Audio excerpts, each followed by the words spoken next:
Hey everybody, welcome back.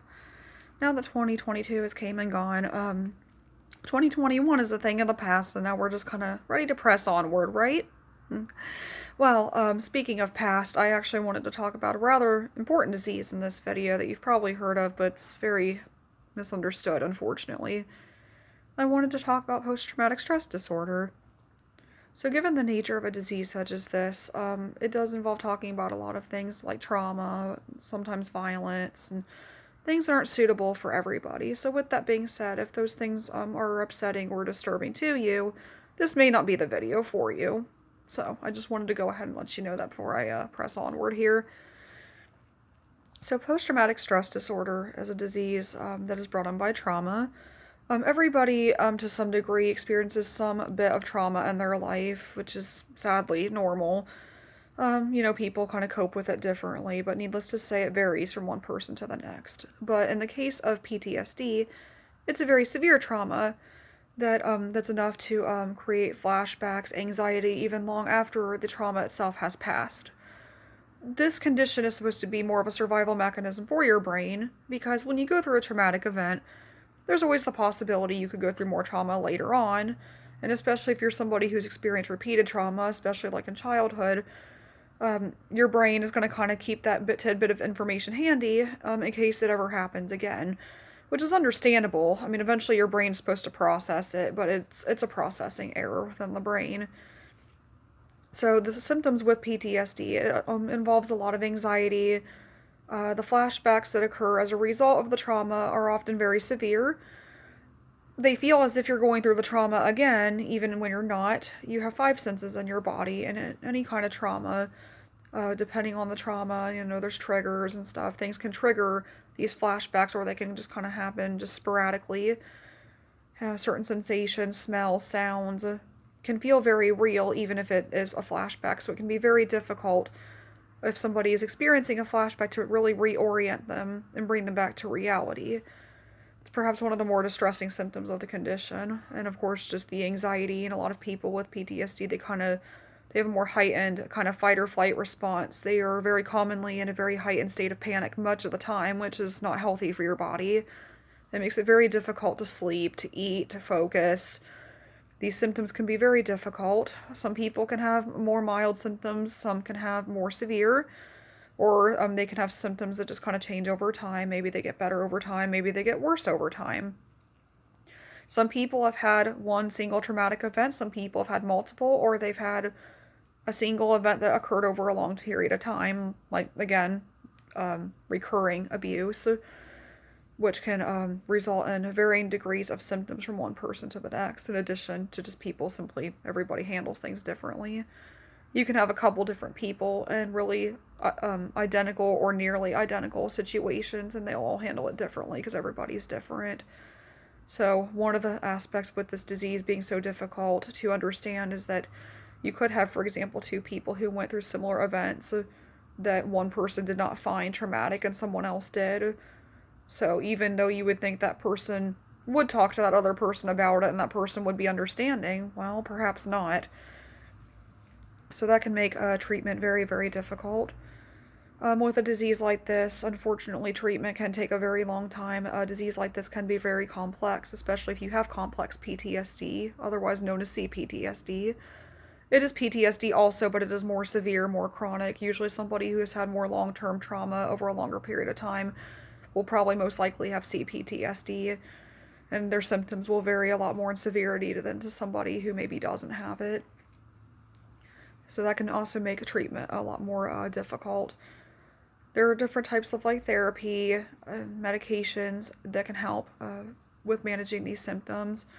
Some people may be on anti-anxiety medications. They may be on antidepressants because depression is very, very common with PTSD. It's a very isolating disease. There are some people that, one person may reach out to seek help, to seek treatment for this disease. Somebody else may be more isolated. They may try to keep it to themselves. They may try to manage on their own.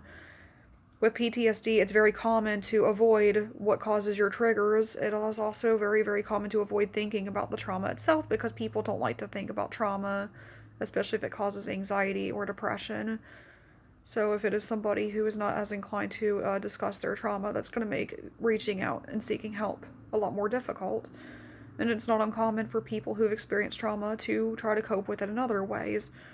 They may drink excessively, they may use substances, they may self-harm, they may isolate themselves from people, and they may neglect to take care of themselves. They may not eat enough, sleep enough, shower enough, kind of things you see in depression, since the two can often go together.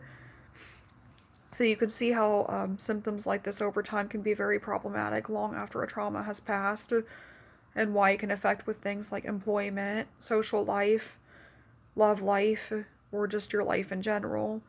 Because for a long time you may think that you're okay, you may think you're surviving, when really surviving is all you're doing, managing your symptoms is all you're doing. And, well, I mean, you can't live like that forever. There's a certain amount of food you need to stay healthy, a certain amount of sleep you need to stay healthy, to keep your body strong.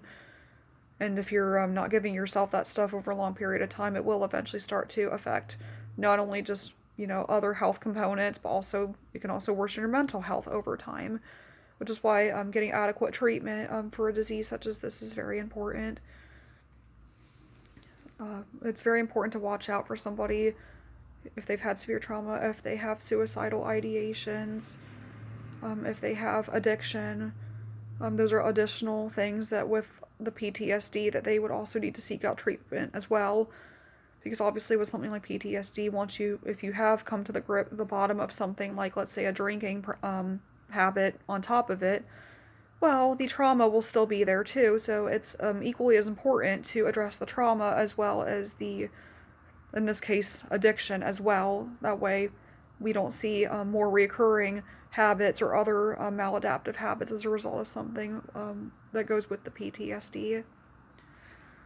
So if you're somebody who's struggling with a very, very difficult condition such as PTSD, it's very important to be aware of the fact that there's nothing wrong with reaching out for help. There's nothing wrong with wanting to talk to people. A condition such as this is a lot for just one person to deal with alone. The symptoms can be very overwhelming, and it's very imperative to address them as such, because unfortunately with life there's always the possibility with further trauma happening later in life, or as I mentioned before, all these kind of other things kind of creeping up on you as a result of the condition just not being treated adequately in the first place. And there are certain types of people who are more prone to PTSD than others. There are certain occupations that also are more affiliated with PTSD in some cases. It's not uncommon for somebody who's in the service to struggle with PTSD. Not everybody does, but if it pops up, it's not super uncommon. And again, different types of people can handle it differently. And there's no harm with reaching out if you feel that you have symptoms of this disease, or you find yourself struggling long after that has taken place. If you work in healthcare, PTSD, unfortunately, is becoming a little bit more common, especially right now with COVID happening. If you work with sick people and you've seen very distressing events, if you've lost patients, or you've just seen what this disease has done over the last couple of years, it's very important that those people too also get adequately treated for that, because it's a very, very difficult time right now, and certain jobs are very fast-paced. Certain diseases like that can be very difficult to manage if you have a very fast-paced life, very, very busy career, and people rely on you. And sadly, this is a disease that can affect long-term employment for people if the symptoms are severe enough. When you think of how terrible and how severe the flashbacks can be, the anxiety, the constant state of panic, and very small, like certain noises can trigger a flashback or extreme fear, that would make it very, very difficult to go day to day in your life, knowing that certain things could set you off unexpectedly and feeling like you have no control over it. With COVID especially, there are people even who don't work in healthcare, people who have had COVID, very severe cases of COVID, or witnessed somebody with a severe case of COVID who have developed post-traumatic stress disorder as a result.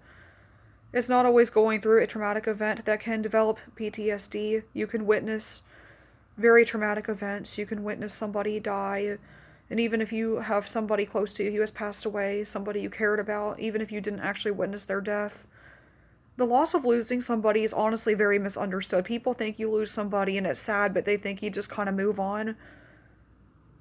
If you lose a parent, if you lose a sibling, if you feel responsible for something bad happening to somebody, I mean, that stuff can really take a toll on somebody's mental health. I mean, just simply losing somebody from your life can cause extreme distress already. And there have been times where somebody has lost a very close friend, and just simply the trauma of losing their friend, knowing that they're gone forever, has, in a sense, created, if not PTSD, very similar symptoms, created anxiety, created fear. Maybe not flashbacks, but fear and anxiety. Oh, yes, definitely.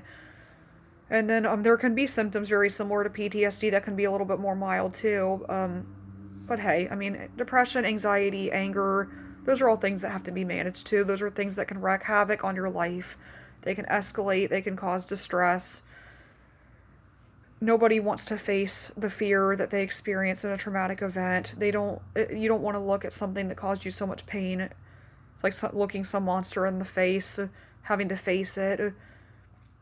But unfortunately, when you run from something that has caused you so much pain, I mean, you don't want to spend so much time avoiding things maybe you used to enjoy because now they cause you distress. You don't want to constantly feel like you're in fear and like you don't have control over yourself or your life anymore, because you can regain control back of your life.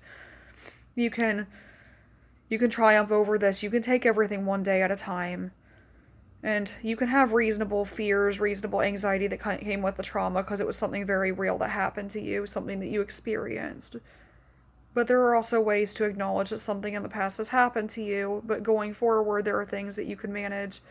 Maybe not only to just avoid the trauma in general, but maybe try to find ways to just kind of cope with life as it happens, because we cope with life every day we're here. There's not always really a certain amount of time where it has to happen, because it can take a long time to put pieces together and to kind of come up with a solution. But this is a disease that can be tackled, and not always alone, but it can be done. And that's why reaching out for help is so important. People feel the need to tackle these things alone, and the truth is there's no shame in asking for help, because we're all human, and everybody, I mean, you can't get through life alone. Everybody needs help. Everybody needs somebody. So if you find yourself struggling with fear, with anxiety, with trauma, you're not alone. There are people that will understand you, even if you feel you have people that don't understand you in your life. There are support groups in addition to therapy. Then there are effective medications. There are people that want to help you, and they want to see you thrive and get better so you can reclaim your life back.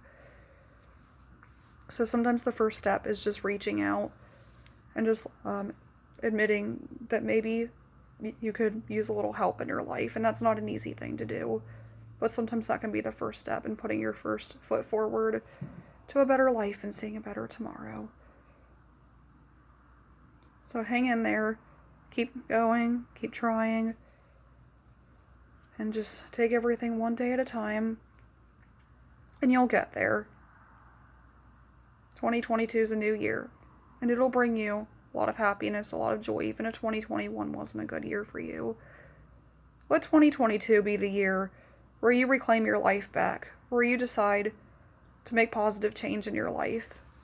Because you can have control over some things in your life. You can't always control things that happen in the past or how things make you feel, but you can control changing things for the better and making today better than yesterday.